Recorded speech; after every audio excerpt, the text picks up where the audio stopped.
হাসুস কে তোরা? আসবো না তো কানমু। হ্যাঁ, তোর বাবা হলো পুলিশ, হ্যাঁ, আর তোকে বাড়ির মধ্যে কালকে হয়েছে ডাকাতি। হ্যাঁ,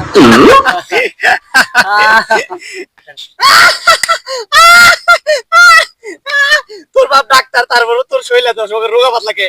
হ্যাঁ, তোর শৈলে নাকি? হ্যাঁ,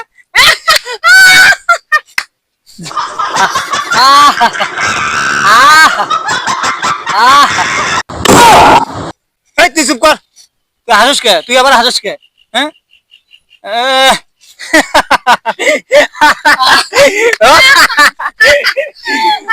তোর বাপ যে কসমেটিকের দোকান আছে তো করে, তুই এত কালা কে?